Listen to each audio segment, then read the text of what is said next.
The Dodgers suffer a letdown loss to the Rockies.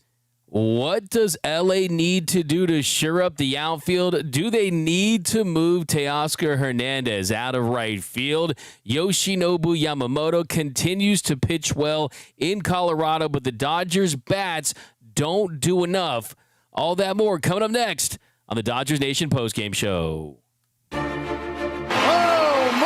Betts with his 15th home run. This Dodgers team has a chance to do something special this year. One-of-a-kind player! One-of-a-kind season! Freeman hits the ball to right field. She is gone!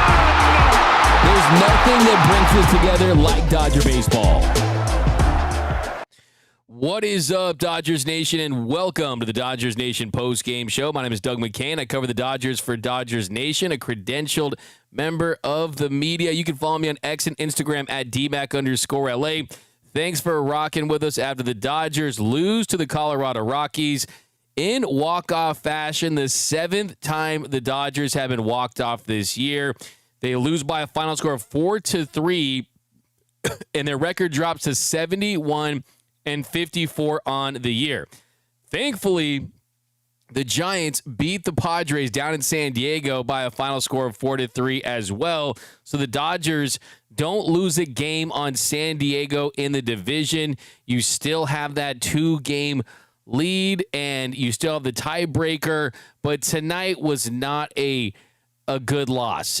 All losses are bad, but this one is especially frustrating because you're talking about a Rockies team that is easily one of, if not the worst team in Major League Baseball in over a decade. And yes, they've improved of late, but it's inexcusable with this lineup that features this much talent to go into Colorado and score just 3 runs and have your ace go 7 innings in Colorado and hold them to 3 runs. Yoshinobu Yamamoto gave up 3 runs on 4 hits and 7 innings of work, 6 strikeouts, 2 walks, 103 pitches. We'll talk some Yoshi, and we'll hear from him in a little bit.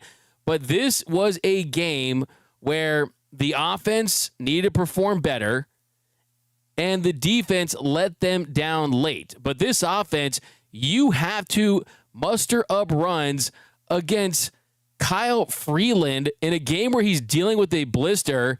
He gives up 2 runs on 6 hits, and you're only able to score 1 run on their bullpen. I mean, you just can't have anemic offense like this. After a great series where you swept the Padres, they went 2 for 11 with runners in scoring position in this one. You had a lot of big strikeouts in big spots. You just weren't able to capitalize. Early on, you had so many opportunities to put up a big number. The game was led off by a Shohei Ohtani single. Mookie Betts single to right. Back-to-back singles from your 2 hitters at the top of your lineup. And then after that, Teo struck out swinging. Freeman struck out swinging. Páez fly to right. So they weren't able to capitalize on back-to-back singles from Shohei and Betts. And then in the second inning, where they did score 2 runs, Call had a single to center. Rojas singled, so another inning where you have back-to-back singles. And then Rushing hit a sac fly that almost went out, but they scored there. Dodgers go 1-0 early, and then Shohei Ohtani gets an RBI single to center that put them up 2-0.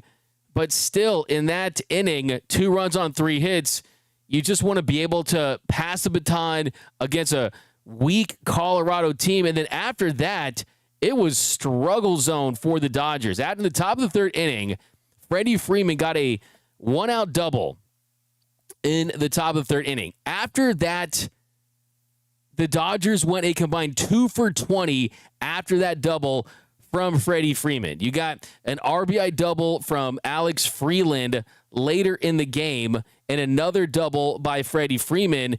And that RBI double for Freeland, that put the Dodgers up 3-2. It was his first extra base hit. But after that, I mean, you just struggled. You could not hit sand if you fell off a camel. Couldn't hit water if you fell off a boat in this one. And it was very, very just, this is a team that's just better offensively than they're showing in those spots right now. I mean, when Freeman doubled to left late in this one, and it was good to see him have that success, you're hoping that, okay, you got Andy Paz, you got Conforto in that spot. What'd they do? Paz strikes out, Conforto flies to right. There's too many strikeouts and runners in scoring position this one. Just not enough at-bats where you're adjusting, where you're shortening your swing, you're changing your approach, you're just trying to put the ball in play. There was way too many big swings, and sometimes Coors Field does that to hitters, where what I've always said, it's like bowling with the bumpers on when you play baseball at Coors Field, and hitters' eyes get big, and they say, oh, let's go to Coors, let's get my doubles and triples and home runs and get my slugging up and get those big hits, and you just feel like you can do damage. And yes, all of these hitters in this lineup are talented enough to do damage at Coors Field, but in this game, for whatever reason, when your offense was not putting up the runs you needed to, then you got to adjust. Then you got to change your approach and just try to get hard contact. And that's what Mookie and Shohei were doing, and that's what they've done really for the last couple of games is, look, you just have to make something good happen. And strikeouts in those situations, they really, really hurt you, and you're just not able to score enough runs. So ultimately, the biggest reason for this loss was the offense. You score 3 runs at Coors Field with your ace on the mound. That's just inexcusable offense for a team that this is talented. For a team that has this much firepower to not put up more runs on that scoreboard, it's ultimately on them. But then there is the defense. And I think the big story in this game and how this specific game could impact games in the future, games in the postseason, is the play of Teoscar Hernández in right field. We saw Teo's defense almost cost them a game yesterday, and his defense in right has statistically, by every single defensive metric, been one of the worst in all of Major League Baseball. Teoscar Hernández in right field has struggled all season long. He's a -8 outs above average. That's in the 3rd percentile. You can look at a lot of different metrics, and they'll tell you that Teoscar Hernández, from the metric test, from the advanced analytic test, but also, most importantly, the eye test, the good old eye test, doesn't fail you. And yes, Teoscar has been dealing with a foot injury, a groin injury. He hasn't moved around as great. There's some mobility issues, it looks like. But today in this game, you know how Major League Baseball is. That if you're not playing well defensively, the ball will find you. And in this one, Teoscar Hernández, he had an opportunity to make a big play, on the Tovar double to right. And on this play, it had a 60 batting average, a 60 expected batting average. And Ezequiel Tovar, he reached second base, and it was ruled a double. And then ultimately, he comes in to score after the warming Bernabel walk-off hit to give the Rockies the win. Ground ball up the middle. This should do it. Around third. Here comes Tovar. Ball game over. So the Rockies get the walk-off, but this could have been prevented. Let's take a look at the Teoscar Hernández play in right field. And yes, it's not going to be marked as an error, but with him charging, him attacking that ball, and the ball hitting his glove, you got to find a way to make that play. And yes, they're playing no doubles. You don't want to have extra base hits. It's a cavernous outfield at Coors Field, but this is a play where average to above average right fielders make that play. I think Andy Paz makes that play. I think Tommy Edman makes that play. Mookie Betts definitely makes that play. But you can see here, he's doing his best. I don't think it's a lack of effort. I don't. I just think that he's not built to play a rangy right field. And the Dodgers have had so many examples of how Teoscar Hernández's defense in right field negatively impacts winning and losing. And tonight, I think it was magnified more than ever. Up, that curveball.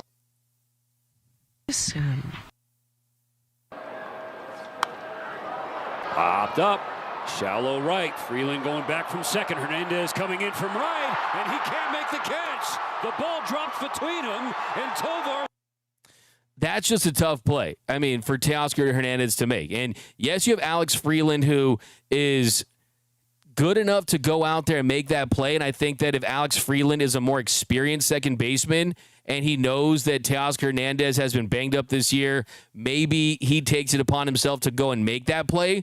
But at the end of the day, that's the right fielder's ball. And the right fielder in that situation has to come in and make that play. And yes, there's a lot of ground to cover, like I said, but this does feel like a situation where in the regular season, you hate to lose against Colorado because of a play that Teoscar Hernández or a competent right fielder could have made. But in the postseason, in a close game, just close your eyes and imagine Teoscar Hernández in right field in the postseason in a big moment. Just go ask the Yankees how important outfield defense is.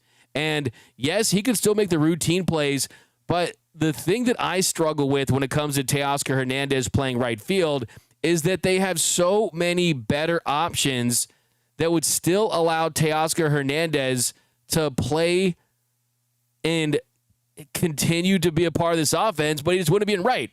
And yes, you have Justin Dean on the bench, and there is some defensive substitutions, but the issue is it's a tie game there, and Teoscar Hernández's spot would have been due up third in the 10th inning, and you're not going to take Teoscar Hernández's bat out of the Dodgers lineup. He's one of their best clutch hitters, just like we did in Colorado last year. So that's never an option, but still, it gives you so much concern. When I wake up at 3:30 in the morning with a cold sweat now, I'm thinking of Teoscar Hernández playing right field defense in a big game, and it's certainly something that, yeah, the biggest reason why the Dodgers lost was 2 for 11 with runners in scoring position, not manufacturing enough offense behind a quality outing from your ace Yoshinobu Yamamoto.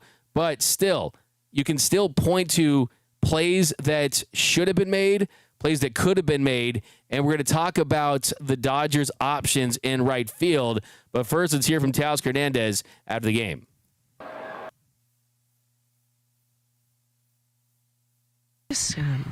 Obviously, it's a big outfield out there. Can you just talk to us on what you were reading on that fly ball that unfortunately you missed? Just the feeling amongst you all with a loss like this.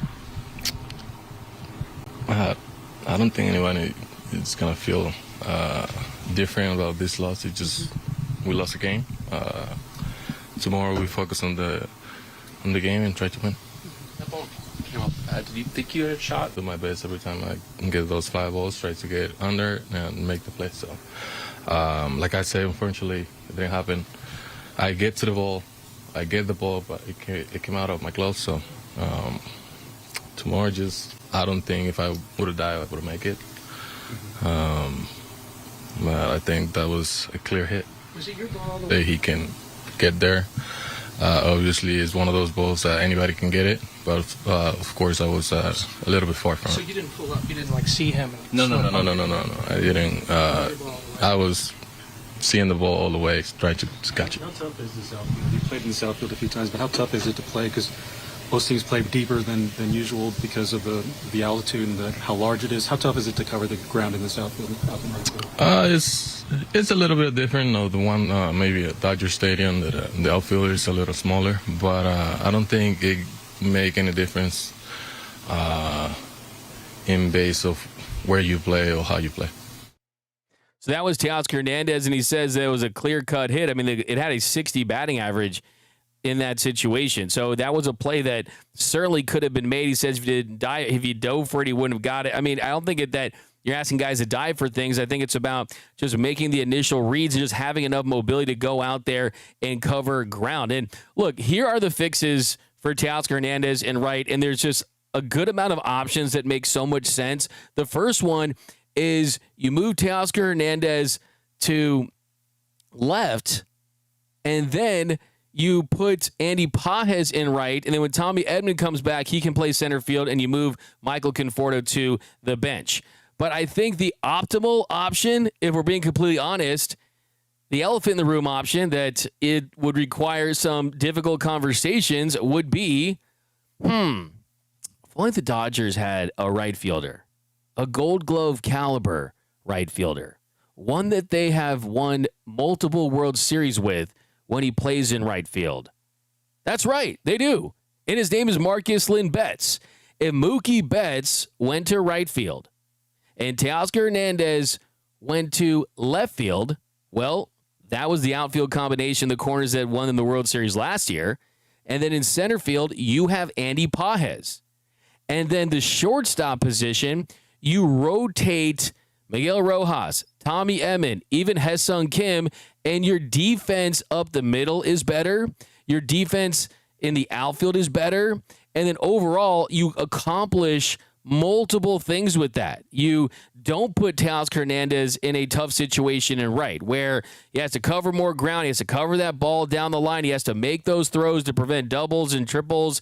And yes, in left, with right-handed batters pulling the ball more, he would face more opportunities.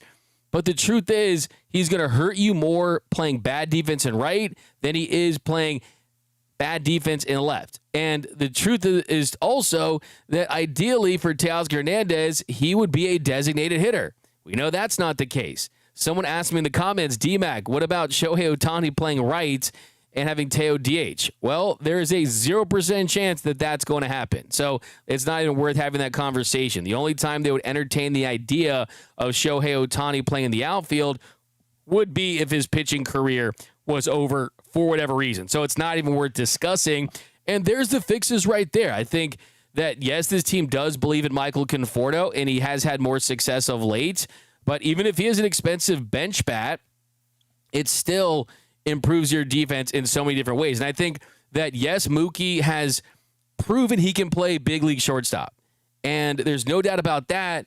But still, has he played big league shortstop in the postseason when the lights are the brightest, with the little nuances of the game will catch up on you? And then also, if you're in right field, you're just playing a position you're more familiar with. You're playing a position that has proven to have success with that configuration for the Dodgers. So I don't understand why they're going to keep doing this. And I do think that part of this has to do with the fact that when Teoscar Hernández re-signed with this team, Mookie Betts even said it on his show that one of the reasons why he wanted to move into the infield was to open up right field so Teo could play there, so it would increase the chances that they would re-sign him. And yeah, that's all great, but I also think if you present Teo with the data and the information and also say, look, I mean, doesn't mean that you can't go back to right. I think part of the issue for Teoscar is for him to be a average right fielder, he has to be at full strength physically. And he's dealt with stuff all season, groin, foot. And if he's not at 100%, you're putting him in a position where you're going to see more moments like this. Not because of lack of effort. It isn't a lack of effort thing. It really isn't. It's he just isn't moving out there well. And I think that's because of just him getting back to where he was earlier, where he's at 100%, and he's not at 100%. It just doesn't look like it from the eye test, and even if he denies it, guys are going through things. So that is where I'm at with Teoscar Hernández. I would certainly move him out of right field. They have the options to do it. It would improve this team multiple ways. But here was Dave Roberts after the game talking about Teoscar Hernández's defense and the Dodgers' letdown loss at Coors Field. Well, Dave, when you look at this one, I know we talked going into the game just about obviously not wanting to let up. There obviously were a lot of positives in this one. What were you seeing maybe that in just and how the guys kind of fell short in this one tonight? I just think that offensively to start, outside of a couple guys having good nights, we just didn't, do much offensively, which was actually pretty surprising. And I thought Yoshi threw the ball really well. And, we should have won that game. And certainly with the way he pitched. This is a hard one to kind of put into words. Do you feel like the ball in the third inning was sort of similar, that sort of fell in front of Teo? Do you feel like he maybe had a play on that ball as well? I don't know if he would have had a play on that one. I know it shouldn't have been second and third. It shouldn't have ended up at second and third, so then the base hit scores 2 right there. So, he does. He's got to get better out there. And there's just no way to put it. yeah, I mean, I know there's effort. It's not a lack of effort, but I think the thing is that, you know, we just got to kind of get better. We do. And so, yeah, I don't know what else to say. You seem to sound a little frustrated for the second part of the season with the right field play. Are you considering any changes? Is there anything you can do? You know, I don't think that there's right now. Yeah, I mean, he's going to be in the lineup. You know, there's nothing, you know, so for, you know, when you have a plus game, I think I'm doing a good job of trying to get him off his legs and putting in some defensive specialists to go into run prevention mode. But, you know, he's got to keep putting in the work to continue to get better. You know, he's up third in the next inning, in the bottom half or the top half, so I'm not going to take him out of the game. And so it's those things that, you know, the defense is a big part of postseason baseball and winning baseball. So, yeah, he's just got to continue to get better. You were surprised a little bit with the offense today. 12 strikeouts. Was there anything particular that you were seeing at the plate these days? No, not in particular. I think that, you know, Freeland had a blister. I think it was a blister. I thought we had some opportunities and just couldn't put together the hits when we needed to, the at-bats when we needed to. But, yeah, I don't really, like I said, this is a hard one to see that, you know, we get a starter that goes 7 innings here. We throw up a clean 8th, and their starter goes 4 innings, and we don't win this game. So that's a hard one to kind of, you know, put into words. 2 for 11 with runners in scoring position, 6 of those were strikeouts. Why has this become such a recurring problem? Not making adjustments, not shortening up, not trying to, you know, move the ball forward.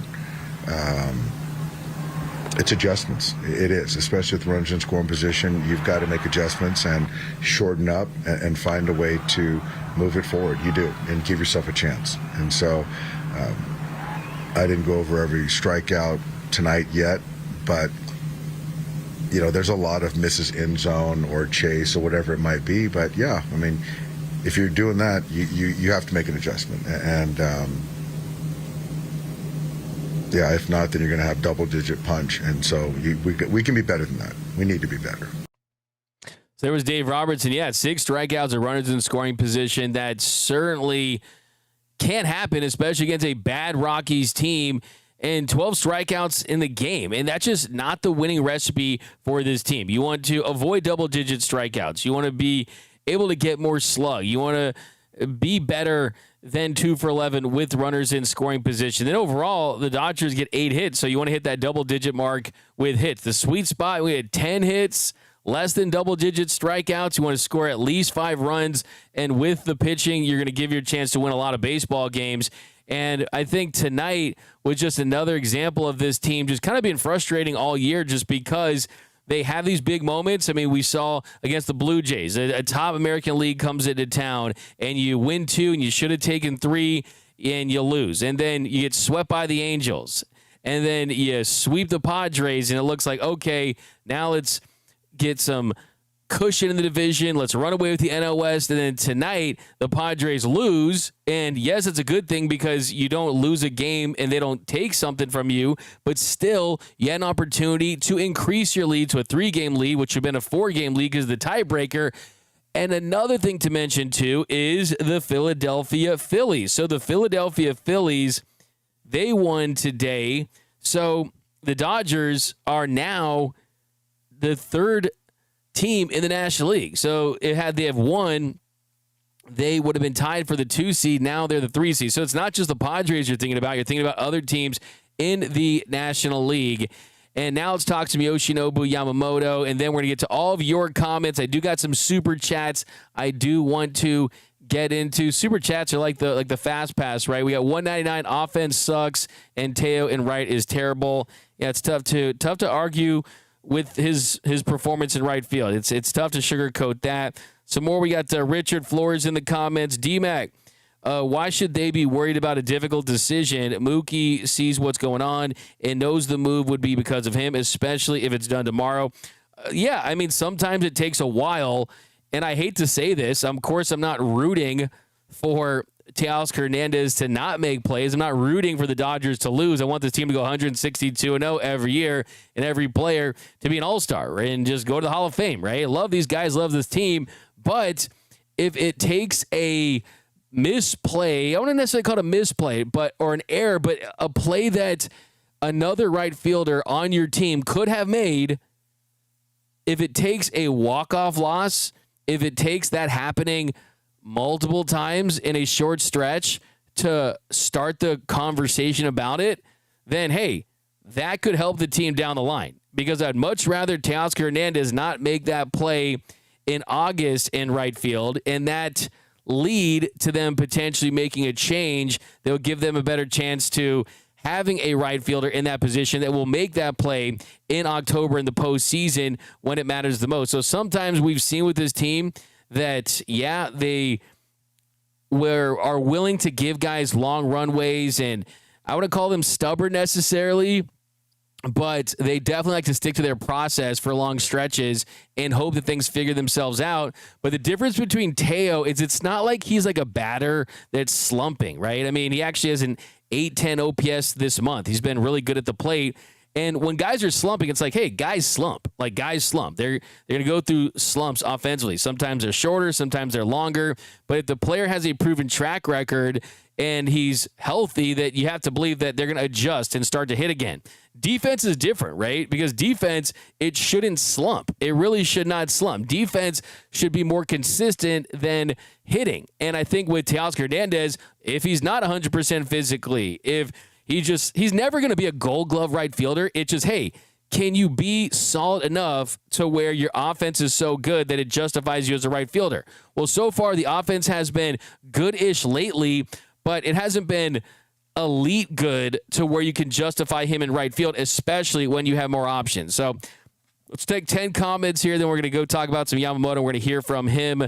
We've got a super chat, $4.99 from Adi DMAC. Why should Mookie move to right when he's been working so hard at shortstop? Teo needs to do his effing job out there.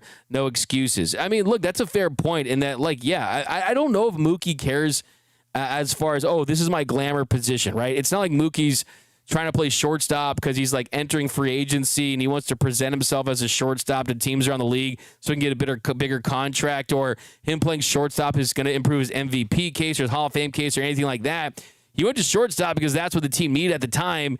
And I think now what the team needs is better defense in the outfield. And they have options at shortstop. So the impetus for the Mookie move to short, if that same mindset is there, hey, it's all about the team and helping the team, then really it should be, hey, let's help somewhere else. And, hey, look, let's be honest. It never made sense for Miguel Rojas to be a shortstop for an entire season last year or this year. But for 30-plus games, when you're rotating him with Edman and Haesung Kim, then it starts to make a little more sense. So it's really also a decision about what you would do with Michael Conforto, too, because you would either have to DFA him or move off of him in some capacity, whether it be moving to the bench. But I certainly think it has to be considered at this point. Now, it's Taksim Yoshi. I thought he pitched well. I'm going to give his start a B+, or really a B+ start for Yoshi. I mean, he's pitched so well at Coors Field in his career that you really have to start to say, hey, I mean, this guy is not afraid to go and pitch in the altitude. He has pitched 17 innings at Coors Field. He's given up 5 runs, and he's had 18 strikeouts. He also went 7 innings. Only 5 other pitchers in the National League have had more starts where they've gone 7 innings in 2025. And he continues to go out there and look good physically. And I think today what was impressive was the adjustment that he made. He did not have that splitter early. He got 1 strikeout via that splitter, but 5 of his 6 Ks came via that curveball. He was also able to get soft contact with it, ground ball outs with it, fly outs with it. He was using it in 3-2 counts. He got 12 of his 13 outs on balls in play on the ground, and the curveball got 9 of those 12 whiffs. So the curveball was the money pitch tonight for him. He threw it more than ever. Typically on the season, he throws that pitch 17% of the time. Tonight, he threw that curveball 24% of the time. So what I love about Yoshi is he can adjust in game. He has such a great feel for which of his pitches are working and which are maybe not having their best night. And to see him pivot to another pitch to be effective like he did tonight with that curveball shows that he's such a master of his craft. He relied on that curveball tonight, and really his only issue is Ezequiel Tovar. Ezequiel Tovar now 7 for 10 against Yamamoto, and the killer was late in this game, a home run to tie things up. They wanted it down, and he just kind of left the cookie, and Tovar, he crushed it. Up. That curveball is going to mirror that and look up. This ball in the air to right center field. Pretty good charge on it, and it is gone. The Rockies have tied it. Ezequiel Tovar goes yard with his 7th. So that one certainly hurt. And at the end of the day, you go 7 innings, give up 3 runs. It doesn't matter if it's a late home run by Tovar. And yes, tip your cap. Tovar, for whatever reason, has had a lot of success against Yoshinobu Yamamoto. He clearly sees him very, very well. And on that pitch, it was a 4-seam fastball, middle, and they wanted it down and in. So he was missing with location on that pitch. He was getting close to 100 pitches, ended up with 103 on the night. May have been a little tired. He walked Caros after that, gave up a single. So clearly he was running out of gas, and give Tovar credit. But still, I think overall, my biggest takeaway is that the fact they feel confident enough in Yoshi to still have him go 7 innings, to have him still throw 100 pitches, and in what's more of a 6-man rotation tells me that he's feeling fine physically, and that's the most important thing. So he's young. He's still entering his prime. And I think it was a really nice start for Yoshi, and they just let him down offensively like they've had most of the year. But here's Yoshinobu Yamamoto talking about his start from Coors Field. Finding your rhythm and timing, how did you find navigating through the Rockies lineup today and just getting back on track, especially when there was the walk or even the little moments in which they were able to get to you?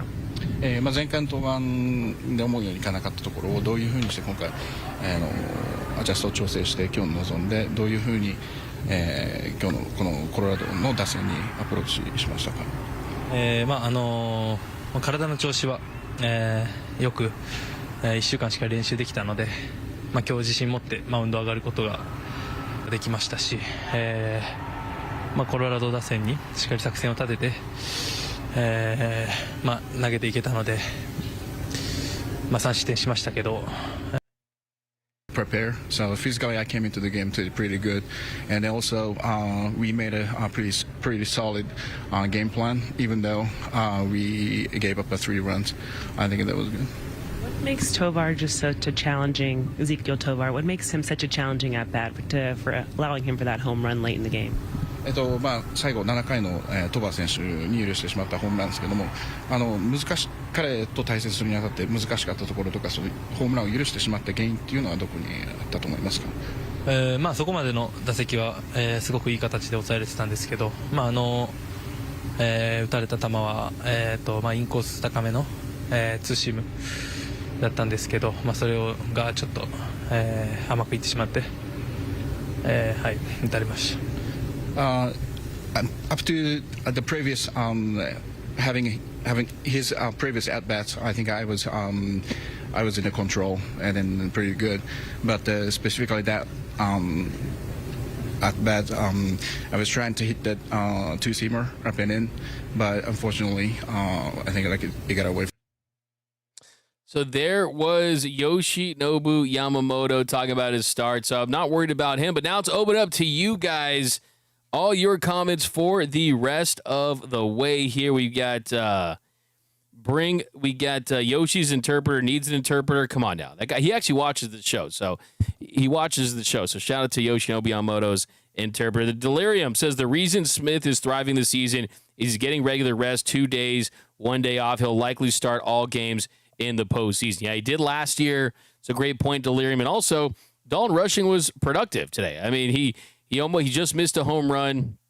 He was able to get that sac fly early in this one. You definitely want to see more from Dalton Rushing, hitting 196, and I still like the way he hits the ball hard. I think if he got regular playing time, regular at-bats, you'd see those numbers improve. But, yeah, you just can't burn him to the ground as far as Will Smith's playing time. We got El Monchingon. We got David. Did Teo see Nootbaar's catch?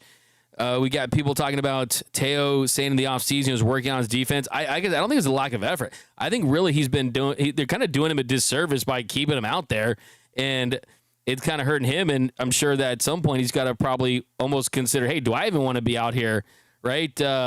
You guys saying use Robleski in the Nines. Come on, Roberts. We've got Carl. Is Teo 80 years old? Teo in right field during the postseason scares me from Terry Hesticles. We got Taylor. LOL, Doug. You don't get to complain about Teo and right when you defended the Mookie to shortstop move all year.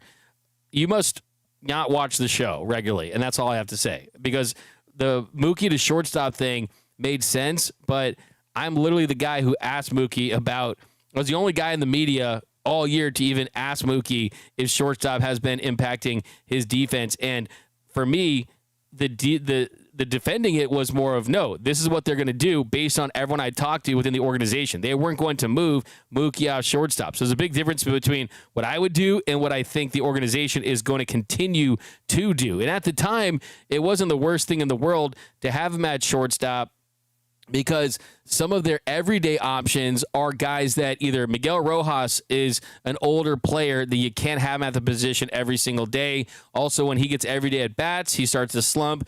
Tommy Edman has been dealing with injuries all season long. He didn't even grade out that great at shortstop last year, and his offense has been down. Ha-Seong Kim, new to the position. Kike Hernandez, injured. Alex Freeland, new, young. So the truth of the matter is that, yeah, I have no issue defending it. I will stand on business, because at the time it still made sense because Mookie Betts was playing adequate shortstop at the position. But now that we're down the stretch and you have 37 games to play, then you can start thinking about, does Miguel Rojas make sense playing there? Then you can start thinking of, when Tommy Edman comes back, could you mix him in there? Then it starts to make sense with Ha-Seong Kim playing that position. Would those guys make sense for an entire season? No. Do they make sense down the stretch in the postseason? Yes. So I have no issue saying that. So there we go. All right, we got Teo smiling. Teo always smiling, man. This is from Yuju 0078. Teo smiling in his interview just pisses me off. Hey, man, he has a great smile, guys. Let's be honest. And let's not forget, Teo's a guy that I don't know if this team wins the World Series last year with Teoscar Hernández. So let's keep that in mind for sure. Matty Man didn't lose ground, so there's that. Yeah, that's definitely a positive. This would sting a lot more had the Padres did not lose to the Giants. So I'm not going to sit here and do a "Let's Go Giants" chant, but shout out to the M. I know KNBR is probably pissed in San Francisco. They're trying to tank so the Padres can win and take over the Dodgers, because that's the kind of fans and that's the kind of team that the San Francisco Giants are now. They can't beat the Dodgers, so they'll do anything to have another team beat them. But that's the state of affairs up in irrelevant San Francisco right now. Hulk smash your mom. Hulk smash my mom. I didn't know that. No, that's pretty cool. My mom's dating a Marvel superstar. That's great news. Could have Hulk as my stepdad. No, I was playing. Offense sucks ass, and Teo and Wright is terrible. We've got Adam, clear hit. We've got, that's from Adam. Yeah, you guys saying there was a clear hit. Yeah, I mean, I think that one's definitely not a clear hit. I think we could pretty much understand that at this point. Go Giants from Alex in the chat. We got minor setback for a major comeback from Anthony over on YouTube. BL Boyd, if we have the number one farm system, why do we have Ish playing all over the field at 4 or 5 positions at one time? The best team has 2 of the worst outfielders. That's from Luigi. Dax players, we got to the Padres, losers of 4 in a row. Evan G, every October the Dodgers collapse. Wait, every October the Dodgers collapse? Every October the Dodgers collapse. Every October. They've won 2 World Series in the last 5 years, and every October the Dodgers collapse? When did you start? Did you start watching baseball and conveniently stop watching baseball for the years that they did win? How the hell would be Mickey Mouse ring in 2024? Bro, tell me you don't know ball without telling me you don't know ball. I mean, that doesn't make any sense. I can't even process that. That doesn't make any sense. You just have no idea what you're talking about. You don't know what you're talking about. D-Mac, did you eat a delicious squid in Japan? I did not eat the squid. I'm not going to lie. Did not eat the squid. And when I go back, I will, for sure. Sports cards, report cards, KMRBR station is garbage. Listen to it, especially late at night. AM 570 all day, every day. Love AM 570. Grew up on it. My man David Vassay, DV, Vic the Brick Jacobs.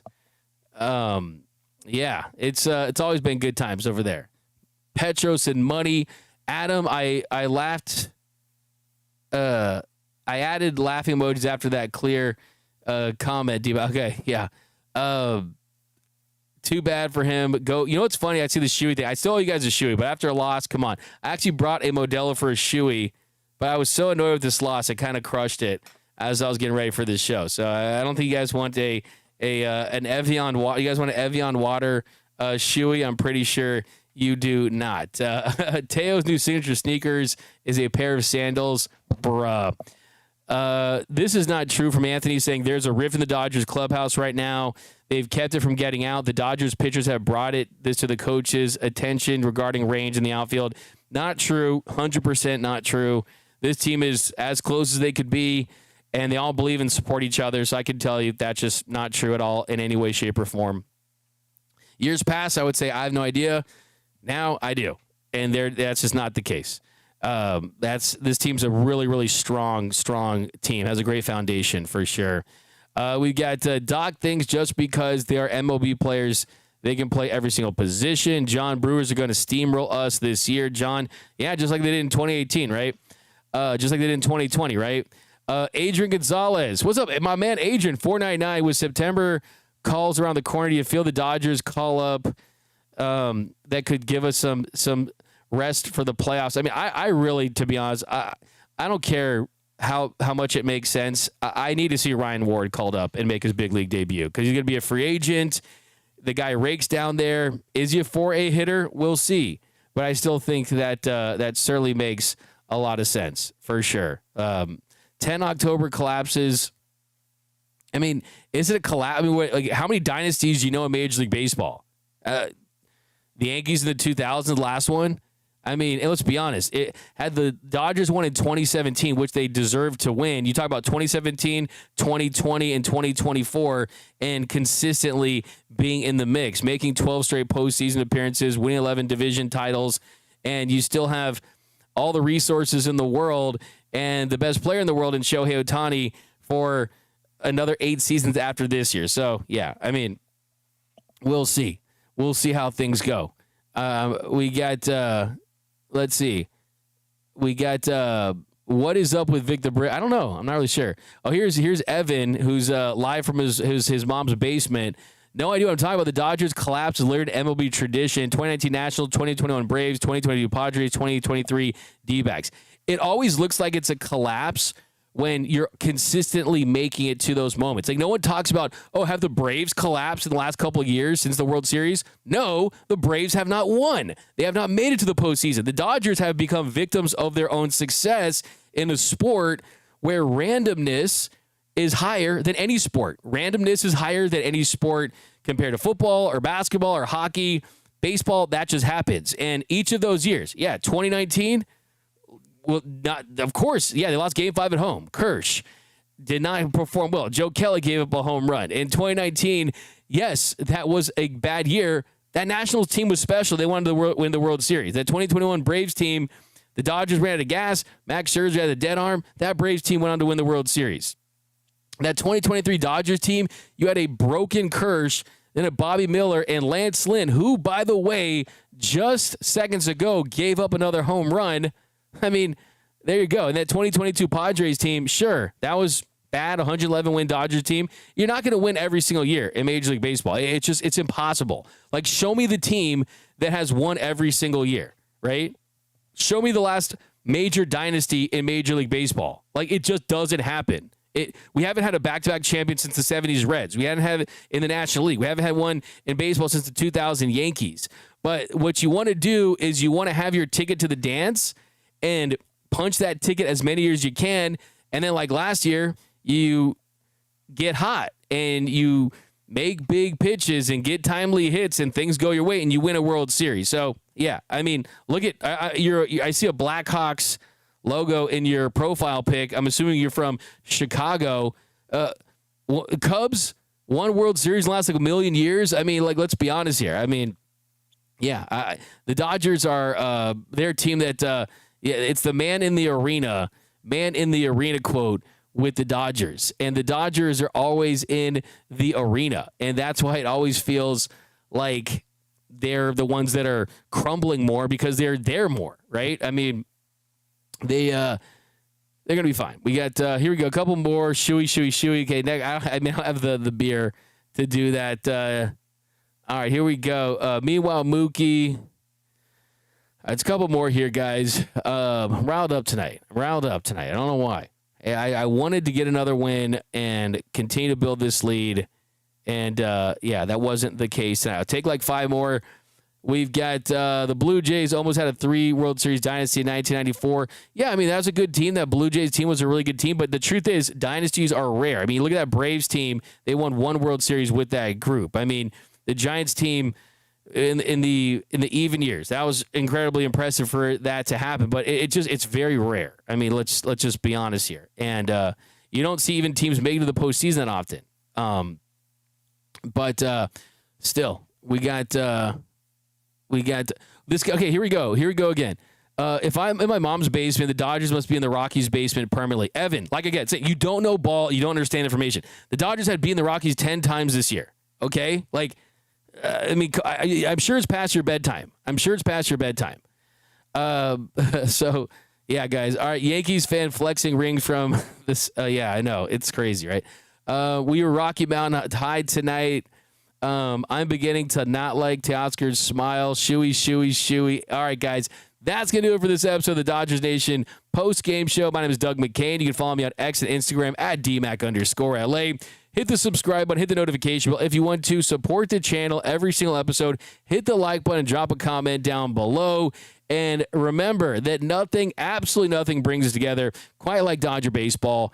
And until next time, think blue, bleed blue, and I'm out. Oh, Mookie Betts with his 15th home run. This Dodgers team has a chance to do something special this year. One-of-a-kind player! One-of-a-kind season! Freeman hits the ball to right field. She is gone! There's nothing that brings us together